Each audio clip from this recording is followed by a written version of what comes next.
Rugby, le 15 de Jean-Pierre Rive réalise le Grand Chelem. Pologne, les nouvelles grèves compliquent gravement la situation, dit Moscou. Les jurés de Nevers suivent le réquisitoire, perpétuité pour les meurtriers du gendarme. Yves Montand à l'Olympia le 9 octobre, il nous l'a confié dans Antenne de Midi. Madame, mademoiselle, monsieur, bonsoir. 21 mars 1981. Et oui, c'est la date d'aujourd'hui. Et pour tous ceux qui jouent au rugby, ou plus simplement qui aiment regarder un match de rugby à la télévision, eh bien c'est une date historique. À Twickenham, cet après-midi, l'équipe de France, commandée par Jean-Pierre Rive, a battu l'Angleterre 16 points à 12. Et sur la pelouse du temple du rugby britannique, les Français ont non seulement remporté le tournoi des 5 Nations édition 1981, mais pour la troisième fois de leur histoire, après 1968 et 1977, ils ont réalisé le Grand Chelem. Qui aurait pu penser cela au début de la saison? Slimane. Rose qui contre-attaque. Il contre-attaque joliment d'ailleurs. De l'autre côté, il y a Gabernet. Qui va toucher dans son embut. Heureusement. Voilà. Et c'est fini. C'est fini. Troisième Grand Chelem pour la France.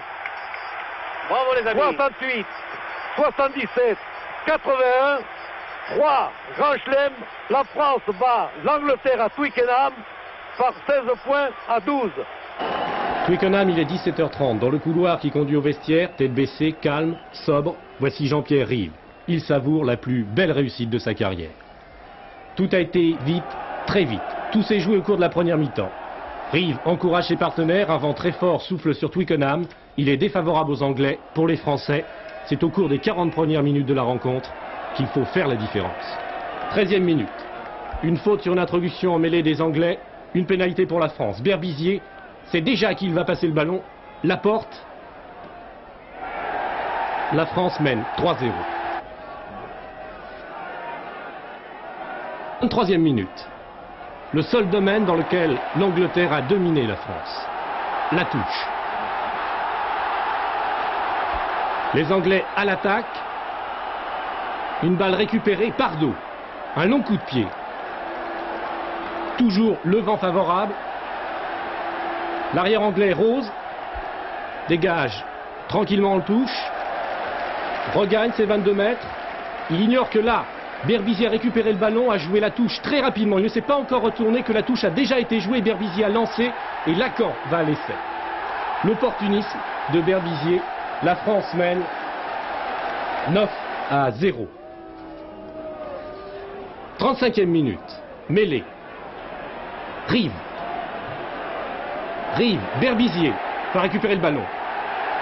Crochet de Berbizier à gauche, à droite. Une balle, ouverture, Bertrand, Pardo. Codorniou repasse à Pardo. 13-0 pour la France.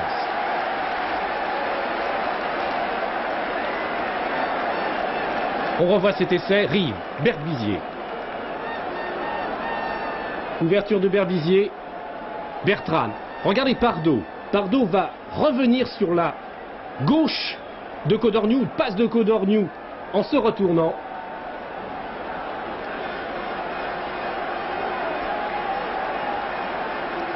« 41e minute de la rencontre, Berbizier, percussion, les avants français, Berbizier à nouveau, Laporte, la France mène 16-0, les Anglais ne reviendront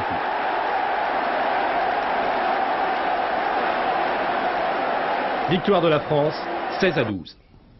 Oui, une victoire et donc un grand chelem. Monsieur Giscard d'Estaing a adressé il y a quelques minutes un télégramme à Jean-Pierre Rive. Veuillez partager, mon cher capitaine, avec chacun de vos camarades mes très chaleureuses félicitations pour le grand chelem que vous venez de remporter en apportant une brillante démonstration de l'ardeur et de l'esprit sportif français. Signé donc Valéry Giscard d'Estaing. Dans l'autre match de cet après-midi, qui comptait lui aussi pour le tournoi des 5 Nations, mais alors là, de l'autre côté du classement, pour la cuillère de bois, l'Écosse a battu l'Irlande 10 points à 9. C'est donc l'Irlande qui recueille cette année cette cuillère de bois. Le maréchal soviétique Viktor Koulikov, commandant en chef des troupes du pacte de Varsovie, est arrivé aujourd'hui en Allemagne de l'Est. Le maréchal Koulikov vient superviser les grandes manœuvres du pacte qui se déroulent actuellement en Union soviétique, en Tchécoslovaquie, en RDA et en Pologne. En Pologne, au lendemain des graves incidents qui ont opposé miliciens et syndicalistes, le gouvernement comme les dirigeants des syndicats Solidarité font tout pour enrayer la menace qui pèse depuis jeudi sur la paix sociale et peut-être sur la paix tout court dans ce pays. Pour M. Wałęsa, comme pour le général Jaruzelski, un seul objectif aujourd'hui, faire redescendre la pression dans la rue. Des blessés hier à Bydgoszcz, des blessés pour la première fois depuis que l'on parle du syndicat Solidarité depuis août de l'année dernière. La police était intervenue brutalement contre les membres de Solidarité Rurale. Et depuis hier, la tension montait, la situation s'aggravait d'heure en heure. Menace de grève générale pour lundi dans toute la Pologne. Mise en garde de la presse de Varsovie, le Życie Warszawi, disant que jamais les choses n'avaient été aussi graves. Mise en garde de l'agence soviétique TASS, accusant les militants de Solidarité d'être responsables des incidents, avec à l'arrière-plan la menace implicite d'une intervention soviétique. Mise en garde du gouvernement des États-Unis adressée à l'URSS pour le cas où elle songerait à intervenir en Pologne. Bref, une crise de première grandeur avec, une fois de plus, des craintes pour la Pologne, voire pour la paix. Et, une fois de plus, l'espoir renaît. Pour Solidarité, M. Wałęsa réclame une négociation. En même temps, le gouvernement de Varsovie annonce qu'il veut négocier. Une délégation gouvernementale ira à Bydgoszcz et M. Wałęsa ira demain discuter à Varsovie avec le vice-premier ministre, M. Rakowski. Cette fois, les provocateurs de Bydgoszcz ont échoué et encore une fois, on l'espère, tout ira bien, qui finira bien. Oui, espoir à condition qu'un nouvel incident ne vienne remettre le feu aux poudres. Et justement, cet après-midi, 4 chauffeurs d'autobus de Varsovie ont été malmenés puis brutalisés par des miliciens. Ces conducteurs collaient des affiches syndicales à propos des incidents de Bydgoszcz à l'intérieur de leur dépôt d'autobus. Une commission de la section Solidarité de Varsovie s'est aussitôt rendue sur place. La réclusion criminelle à perpétuité, c'est le verdict rendu cet après-midi par la cour d'assises de la Nièvre. Jean-Luc Della Giustina et Frédéric Landrieux, meurtriers le 9 août 1977 d'un gendarme, ont été condamnés à la prison à vie. Les jurés, Claude Sérillon, ont ainsi suivi le réquisitoire de l'avocat général qui hier s'était refusé à demander la peine de mort. Oui, je crois qu'après 6 jours d'audience, l'histoire judiciaire voudra sans doute garder un enseignement, je dirais presque une jurisprudence de ce procès. Ainsi, 2 hommes qui traditionnellement s'opposent dans les salles de cour d'assises, celui qui prononce le réquisitoire, qui demande une peine au nom des lois de la République, et puis celui qui plaide, celui qui défend un homme, fût-il le meurtrier d'un policier, eh bien ces 2 hommes, à Nevers, se sont rejoints dans le même raisonnement. Hier, l'avocat général Didier Joly repoussait la peine de mort en expliquant avec netteté qu'il fallait savoir ne pas céder à l'opinion publique. Ce matin, l'avocat Jean-Louis Pelletier citait en écho une phrase célèbre « Arrière, opinion publique, arrière du prétoire, elle n'est jamais que la prostituée qui tire le juge par la manche ». Mais surtout, Maître Pelletier a su démontrer la terrible loterie de la peine capitale. Il est en effet également le défenseur de Philippe Maurice, condamné à mort attendant la grâce sous la guillotine dans une cellule de la prison de Fresnes. Philippe Maurice avait tué un policier. Jean-Luc Della Giustina a tué un gendarme. L'un à Paris fut condamné à mort, l'autre à Nevers, il y a quelques heures, a été condamné à la prison à perpétuité. Ce soir, il faut, je crois, bien se rappeler ce qui fut dit dans le réquisitoire de ce procès à Nevers. Entre l'indulgence de jadis et la rigueur implacable et parfois aveugle de ces derniers mois, il importe de suivre une voie médiane. Claude Sérillon, vous parliez à l'instant de Philippe Maurice, ce condamné à mort qui attend dans sa cellule de condamné à mort la décision du président de la République. Eh bien, le frère de Philippe Maurice, Jean-Jacques Maurice, a été inculpé aujourd'hui de complicité de tentative d'assassinat et de complicité de tentative d'évasion. Il est soupçonné d'avoir fait parvenir à son frère, par l'intermédiaire de son avocate, le revolver avec lequel Philippe Maurice a grièvement blessé un surveillant de prison il y a quelques semaines.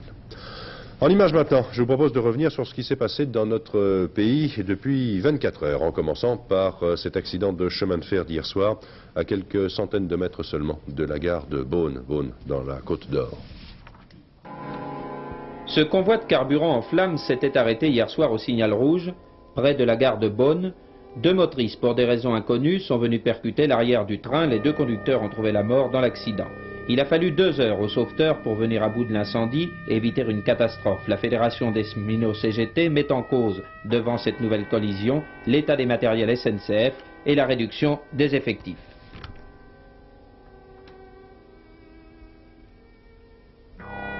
Cinq petits cercueils, des roses et des œillets au but de la dernière guerre, découverts dans la cour du presbytère du village. Des familles statufiées de douleur et à l'hôpital 3 autres enfants blessés par le projectile de mortier dont l'un ce soir est dans un état très grave. Les LIP déménagent ce week-end les 500 machines-outils soigneusement entretenues et gardées jour et nuit depuis 8 ans. Palante, l'usine occupée depuis 59 mois, c'est fini. Les locaux sont à vendre, mais les LIP restent toujours en coopérative. Une coopérative légale, le déménagement n'était demandé par les pouvoirs publics. Ils vont s'installer à 2 km de là, dans une usine plus petite, mais où, disent-ils, ils pourront être plus efficaces. Là, ils n'assureront plus que le montage des montres. Ils sont aujourd'hui un peu moins de 200. En 1976, ils étaient encore 1 millier. Le journal des élections présidentielles. C'est demain que sera publié au journal officiel le décret convoquant les électeurs pour le dimanche 26 avril. Un décret qui précisera l'heure d'ouverture des bureaux de vote, de 8h à 18h en général, de 8h à 20h dans les grandes villes. Et comme il faut que tout soit précis, le texte publié demain indique également que le second tour, s'il est nécessaire d'y procéder, aura lieu le 10 mai.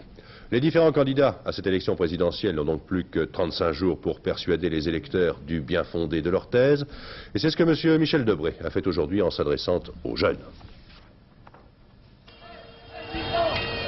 250 jeunes, délégués locaux des comités de soutien à Michel Debré, ont ce matin manifesté leur ferveur dans différents quartiers de Paris.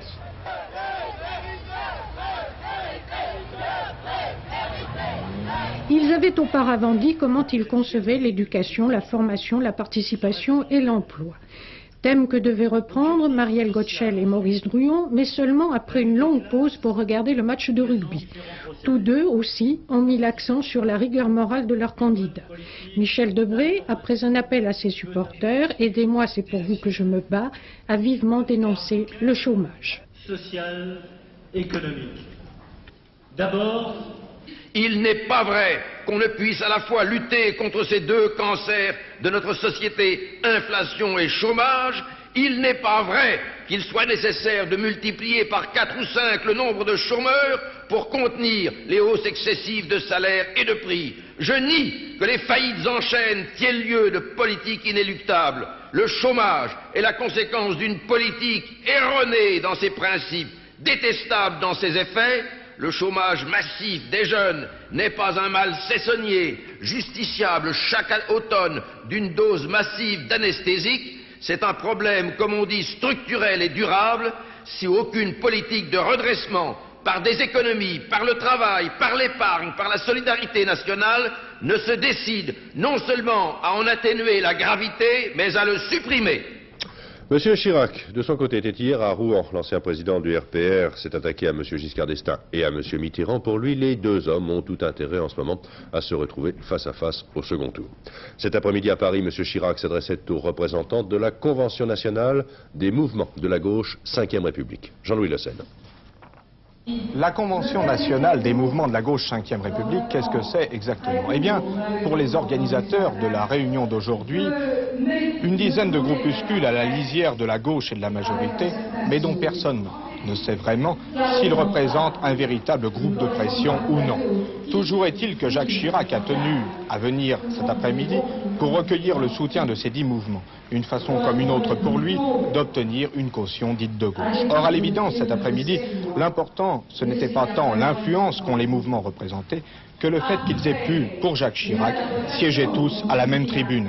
Qu'il s'agisse des gaullistes de gauche comme les adhérents du MSP, le mouvement pour le socialisme par la participation dirigé par l'ancien ministre Philippe de Chartres, ou de ceux qu'on appelle les radicaux chiraciens, comme Jacqueline Nebout, l'ancienne secrétaire générale du Parti radical.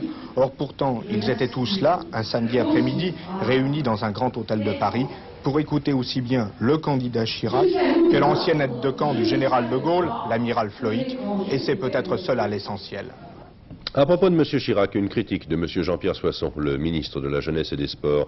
M. Jacques Chirac se refuse pour le deuxième tour à choisir entre Valéry Giscard d'Estaing et François Mitterrand. C'est une position ambiguë, dit M. Soisson, qui estime d'ailleurs tout aussi ambigu le fait que François Mitterrand n'ait pas répondu à la question qui lui était posée du choix entre Georges Marchais et Valéry Giscard d'Estaing. Du côté de M. Georges Marchais, justement, M. Marchais qui sera lundi soir l'invité de Jean-Pierre Elkabbach et d'Alain Duhamel pour Carte sur table à 20h30 sur Antenne 2. Eh bien, du côté de M. Marchais, Marchais, une interview qui sera publiée demain par l'Est républicain. Pour le leader communiste, il n'y a pas de raison pour que l'URSS voie d'un mauvais œil une expérience socialiste en France. Et en tout cas, a ajouté M. Georges Marchais, ce n'est ni à Washington, ni à Bonn, ni à Moscou que doivent se régler les affaires de notre pays. Reste la candidature de M. François Mitterrand. À ce propos, M. Georges Filiou du Parti Socialiste s'étonne que les deux émissions télévisées auxquelles ont participé M. Giscard d'Estaing et Raymond Barre aient été retransmises dès le lendemain de leur diffusion par FR3 dans les dom-toms, alors que le débat carte sur table avec François Mitterrand justement n'a pas encore été diffusé à la Guadeloupe et à la Réunion. Mais la télévision, justement, elle intéresse aussi certains spécialistes qui ne jugent pas les candidats sur le fond ou sur leurs propositions, mais plus sur la forme, sur leur langage. Alors les lexicologues d'infométrie et Jean-Marie Cotteret, qui lui est politologue et universitaire, réalisent en ce moment même pour l'Express une enquête sur ce thème. Et Jean-Marie Cotteret nous a d'ailleurs expliqué ce qu'il avait observé lors du dernier Carte sur table avec François Mitterrand. Oui, je ferai 3 observations. La première, c'est qu'entre 1974 et 1981, le vocabulaire de François Mitterrand n'a pratiquement pas évolué. À l'exception toutefois de 2 mots, le mot chômage, qui est un mot d'actualité, et le mot candidat sortant. M. Mitterrand désigne son adversaire actuel, non plus par son nom, mais par l'expression candidat sortant. Deuxième remarque, M. Mitterrand utilise très peu le vocabulaire du Parti socialiste. En effet, on a étudié systématiquement l'évolution du vocabulaire du Parti socialiste depuis 1945, et ce vocabulaire est composé de mots comme progrès, action, démocratique. Ces mots ne font pas partie du vocabulaire de M. Mitterrand. Troisième remarque, elle concerne la personnalisation du discours, et là on doit constater que parmi tous les candidats qui sont en campagne, M. Mitterrand est celui qui a le plus fort indice de personnalisation, c'est-à-dire qu'il utilise le plus je, moi, je, près de 400 fois en 1 heure au dernier Carte sur table. Alors qu'est-ce que ça veut dire? Est-ce que ça veut dire que le candidat Mitterrand de 81 est différent de celui de 74? Écoutez, alors là je vous répondrai selon qu'on a une attitude optimiste ou une attitude pessimiste. L'attitude optimiste, c'est de dire qu'il a un vocabulaire constant qui est dans la ligne de son combat. Et l'attitude pessimiste, c'est de dire tout simplement qu'il n'a pas évolué. Et puis dans ce débat électoral, une intervention, celle d'Yves Montand, aujourd'hui dans Antenne 2 midi. Pour Yves Montand, qui parlait des prestations télévisées des différents candidats, M. Jacques Chirac a fait un gros impact, M. François Mitterrand est en progrès, et M. Valéry Giscard d'Estaing brillant. Mais, sans vouloir s'engager personnellement dans la campagne électorale actuelle, Yves Montand a aussi donné un petit coup de patte aux partis de gauche qui ne permettent pas aux petits partis, aux marginaux de s'exprimer, puisque les partis de gauche ne veulent pas soutenir et parrainer leur candidature. Mais ce midi, Yves Montand n'a pas parlé que politique. Il a annoncé une grande nouvelle aux téléspectateurs d'Antenne 2. Après 13 ans d'absence, Yves Montand va remonter sur scène. Cela se passera en octobre prochain à l'Olympia. Alors j'ai fait ma rentrée au Musical le 9 octobre 1981 pour une durée de, je crois, 2 mois, 2 mois et demi à l'Olympia. Alors c'est officiel maintenant. Comme vous dites, si vous avez envie de jouer, vous pouvez. Il y aura beaucoup de nouvelles chansons? Écoutez, quand je vois ce qu'on passe sur les postes périphériques ou même sur France Inter, on me passe des chansons que j'ai enregistrées en 45, 46, notamment comme Les Grands Boulevards, je me demande quel effort je pourrais faire dans ce domaine-là. Bien sûr, il y aura des choses nouvelles, mais ça sera beaucoup plus une autre présentation. J'essaie, si vous voulez, d'arriver sur scène pour les jeunes de 20 ans, que ce soit, pas du tout pour essayer de les prendre, parce que ça vous pouvez pas, c'est eux qui doivent venir vers vous, et vous ne devez pas essayer de quoi que ce soit, dans tous les domaines.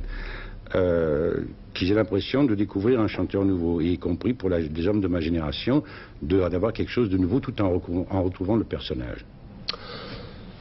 La journée internationale pour l'élimination de la discrimination raciale a été marquée aujourd'hui en France par des états généraux de la lutte contre le racisme en vue d'en rechercher les causes, de les comprendre et surtout de les combattre. Organisé à l'initiative du MRAP, le mouvement contre le racisme et pour l'amitié entre les peuples, les états généraux ont traité du racisme en France et dans le monde, notamment en Afrique du Sud et en Amérique du Sud. Une enquête du MRAP fait apparaître un racisme latent en France, surtout à l'égard des travailleurs immigrés, des tziganes et des juifs, mais un indissociable, selon ce mouvement, d'une politique globale qui taxe de racisme d'État. Et puis, à l'occasion de cette même journée, de son côté, la Ligue internationale contre le racisme et l'antisémitisme, c'est la LICRA, a préconisé des mesures de prévention et aussi de pédagogie des préjugés, de l'intolérance et des tentations racistes chez les jeunes. Alors, parmi les mesures qui sont préconisées par la LICRA figurent l'enseignement de l'histoire des peuples, l'étude des persécutions racistes et des génocides, l'affichage et le commentaire par les enseignants de la Déclaration des droits de l'homme.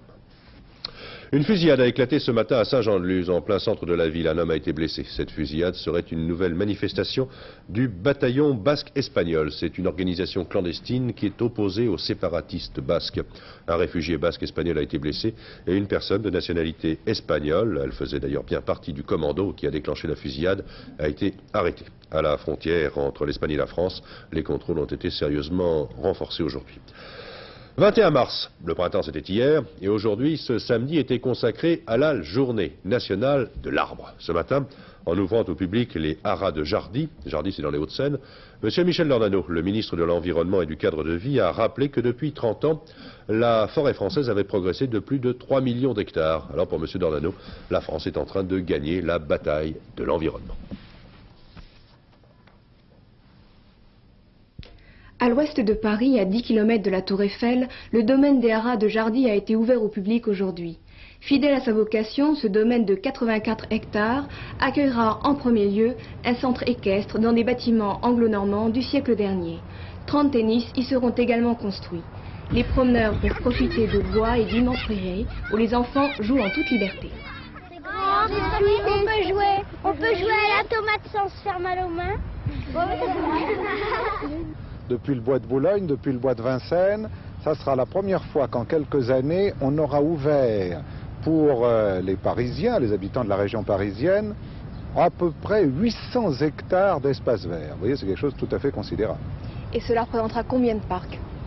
Eh bien, ça représente de très nombreux parcs, je ne voudrais pas vous les dire tous, mais enfin, il y en a 8 principaux autour de Paris. Ça veut dire, voyez-vous, voilà le printemps. Il y a une dizaine de dimanches de printemps, et bien que j'invite les gens de la région parisienne à aller se promener chaque dimanche dans un parc nouveau qu'ils découvriront aux abords de la région parisienne. Autre réserve de nature ouverte au public aujourd'hui, mais au nord de Paris cette fois, le parc forestier de Sevran. Ballon d'oxygène de cette zone fortement urbanisée, les 116 hectares de cette ancienne poudrerie offriront de nombreuses occasions de promenade aux habitants de la Seine-Saint-Denis. Parmi les aménagements de ce parc, une originalité, la présence de potagers scolaires et de jardins familiaux, 80 au total, ils peuvent être loués 500 francs l'année par n'importe quel jardinier. Une piste cyclable le long du canal de l'Ourcq permettra de rejoindre Paris à vélo ou à pied. Maillon supplémentaire d'une ceinture verte autour de la capitale, ces deux parcs, Sevran et Jardy, placent l'arbre aux portes de la ville. Pierre Elbrès des haras de Jardy que nous venons de quitter à Auteuil à Quimpas. Alors nous allons le sauter, il y aura un tiercé demain, je crois qu'il y a un non partant, il y aura donc 17 chevaux au départ, c'est ça? Exactement. Mais avant de vous parler de ce tiercé demain, je voudrais vous rappeler que dimanche prochain se courra le prix du président de la République. Tiens. Oui, qui sera le dernier tiercé d'obstacles du dimanche avant la réouverture de l'hippodrome de Longchamp. Il y aura beaucoup de partants? Sans doute, oui, je pense. Il y a beaucoup de très bons chevaux, malgré tout, à Auteuil. Enfin, le tiercé de demain ne manque pas d'intérêt, puisqu'il va se courir dans le prix Gérald de Rochefort, qui réunit les meilleurs chevaux de 4 ans, spécialistes des haies. 17 chevaux s'aligneront au départ des 3600 mètres pour essayer d'enlever le prix de 300 000 francs offert aux gagnants. Jean-Paul Gallorini, l'entraîneur bien connu, a engagé 3 chevaux, dont Grand Dac, le favori. Voici l'analyse de leurs chances respectives. Plus besoin de le présenter, hein. C'est le meilleur, c'est le chef de file. Il est non seulement bon, mais il est régulier, il est généreux et il fait que progresser. Alors comment voulez-vous? Moi je suis très confiant, il va gagner. Ensuite Angel. Eh bien Angel, lui, c'est une qualité un peu en dessous, qui va courir en progrès sur sa course de rentrée quand il est second du tiercé. Il peut être second de Grand Dac. Et Nicandros? Il est encore un peu tendre pour une course comme ça, hein. Il a été ce 3e d'un tiercé, il peut bien courir pour une place. Sauf incident, cette course ne peut échapper à Grand Dac, qui sera la base de ma sélection. Ensuite, Angel, son compagnon d'écurie, en 2e position. Et puis Marie Timour, qui est considéré comme le 2e crack de sa génération après Grand Dac. Nicandros manque un peu de métier, mais il est très doué, tout comme Ronde Jambe d'ailleurs, qui n'en est qu'à son 4e parcours à Auteuil. Massidéo est très régulier dans ses performances, il peut enlever une épreuve de ce genre. Volton avait des crampes la dernière fois qu'il a couru. Mais cette fois-ci, tout va bien, on peut lui faire confiance. Notez bien leur numéro, 1, 3, 2, 17, 9, 8, 11 et 4. Et voilà, nous verrons demain soir si vous avez eu raison, Pierrette.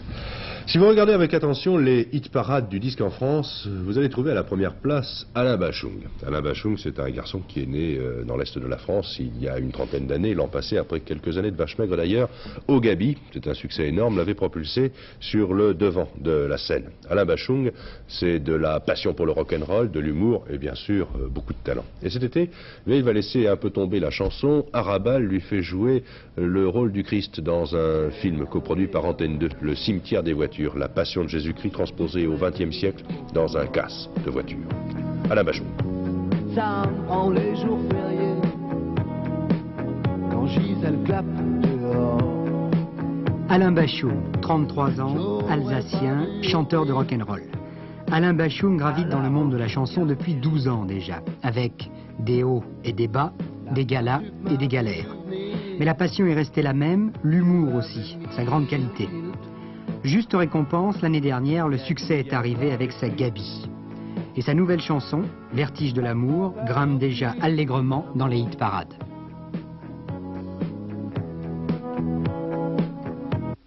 C'est assez difficile justement d'arriver à quelque chose de très très simple et qui ait plusieurs sens, quoi, qui soit drôle. Bon, tu lis un de mes textes, bon, c'est assez bizarre quand même. C'est pas toujours très clair et c'est voulu parce que ça vient du fait que j'ai pas envie de m'ennuyer, j'ai pas envie d'un soir à l'autre, j'ai envie de chanter ça d'une manière différente. Et comme il y a plusieurs sens, d'un soir à l'autre, je peux chanter la chanson complètement différemment si j'ai envie. Je pense pas qu'on puisse en plus faire de très très bonnes choses pendant 40 ans. Les Beatles ont bien fait de s'arrêter, je crois, parce qu'ils avaient tellement concentré de bonnes choses pendant un laps de temps. Ensuite, ils se seraient peut-être répétés, ou ça aurait été beaucoup moins intéressant. Pas possible d'être génial pendant 40 ans, je crois pas. Et qu'est-ce que vous allez faire, vous, après, alors? Je sais pas, il y a tas de choses qui m'intéressent. Bon, le cinéma ou les musiques de film. Si ça continue, je vais me découper. Et comme tout va très vite, Alain Bachung, rocker, va devenir Alain Bachung, comédien. Fernando Arrabal, en effet, l'a choisi pour incarner le Christ dans un film qu'il va tourner cet été. Le cimetière des voitures, un film coproduit par Antenne 2.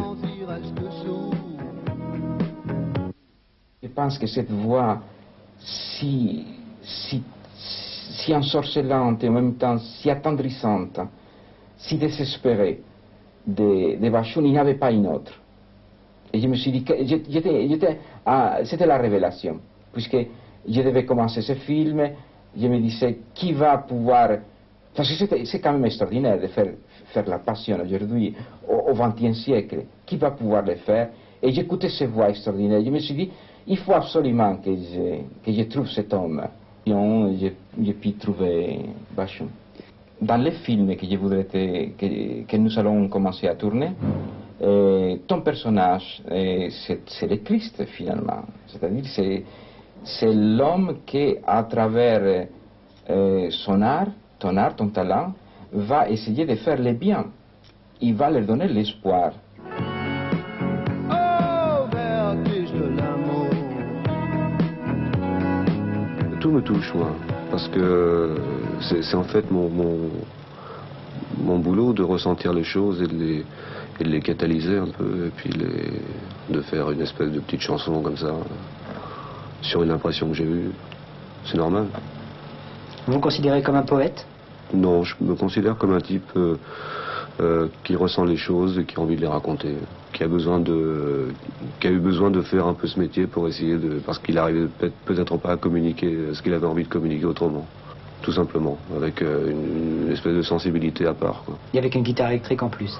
Voilà, c'est pas incompatible non plus, ça. Mon légionnaire attend qu'on junte, et la tranchée vient d'être peinte. Écoute, si ça continue, je vais me découper, suivant les points qui vertige de l'amour. En dehors du rugby et de la victoire de la France, il y avait aussi une grande course cycliste aujourd'hui, une classique. Il s'agissait de Milan-San Remo et c'est le Belge Fons de Wolf qui l'a emporté devant un autre Belge, Roger de Vlaminck. Aujourd'hui, il a fait à peu près beau sur l'ensemble du territoire, je crois. Laurent, alors est-ce que ce beau temps de printemps va continuer? Écoutez, malheureusement, pour le premier dimanche, nous voilà. Pour ce premier dimanche de printemps, eh bien, il y a une légère aggravation avec quelques pluies qui traverseront le pays d'ouest en est, précédées d'éclaircies et suivies d'éclaircies tout de même. Un coup d'œil sur les températures d'aujourd'hui, très agréables, il faut le dire, des températures printanières. Les voici avec même, voyez-vous, des 20 degrés observés partout. C'était donc un avant-goût et même un bon goût du printemps. Alors, demain, une petite aggravation. Pourquoi? Nous allons le voir sur la carte que voici. Une ligne de nuages ici traversera le pays d'ouest en est, située à peu près ici vers midi, 1h de l'après-midi, avant du soleil, après retour des éclaircies progressivement sur l'ouest. Et puis vous voyez une autre ligne de nuages ici qui donnera quelques pluies, cette fois-ci lundi. Alors, n'allons pas si loin, voyons déjà la carte un peu plus précise pour demain. Et vous le voyez, eh bien, cette ligne de nuages, elle est ici. Le matin, elle sera des Flandres et des Ardennes jusqu'à l'Aquitaine. À midi, donc, dans cette position. Le soir, elle atteindra l'est du pays, avec donc, vous voyez, de belles éclaircies, un temps doux ici. Et là-bas, le retour progressif des éclaircies et du soleil, avec tout de même encore quelques petites averses. Et puis un vent assez fort de sud-ouest sur les côtes de l'Aquitaine et de la Manche et de la mer du Nord. Les températures pour demain, nord, centre et sud. D'abord le nord, vous voyez, agréable le matin, 8-10 degrés. Également l'après-midi, 15-16 degrés. On va voir les régions du centre maintenant. Très peu de changements en fait par rapport aux températures d'aujourd'hui. Extrêmement douce et agréable. Dans le sud, encore plus. Vous voyez, donc une journée de printemps avec simplement un petit parapluie dans la poche pour ce dimanche 22 mars qui sera la Sainte Léa, si je ne me trompe. Voilà. Il va y avoir quand même beaucoup de Léa en France. Voilà, cette édition de 20h est maintenant terminée. À 23h20, c'est Gérard Rolls qui vous présentera notre dernier journal. Quant à moi, je vous retrouve demain à 12h45. Bonne soirée, à demain.